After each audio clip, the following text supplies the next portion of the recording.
istiyorsun. Bakın Hazreti Şeyh da kızmış benim gibi.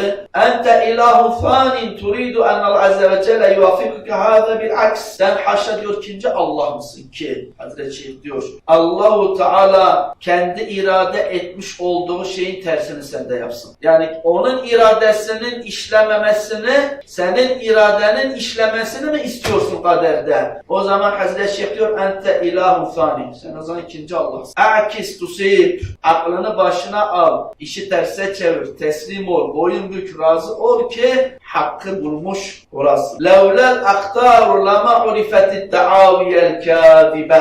Ne diyor Hazreti Şeyh? Eğer kader olmasaydı yalancılar ortaya çıkmaz. Hakikaten herkes ben Allah'ı seviyendir.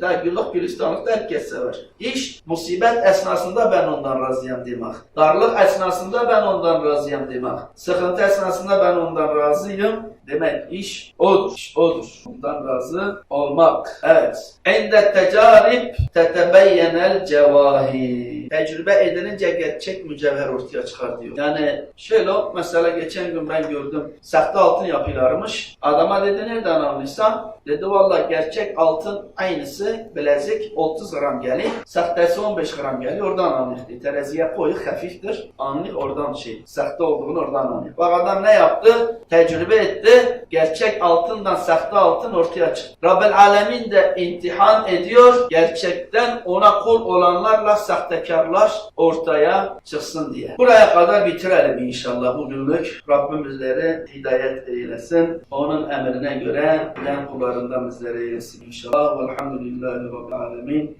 El Fatiha.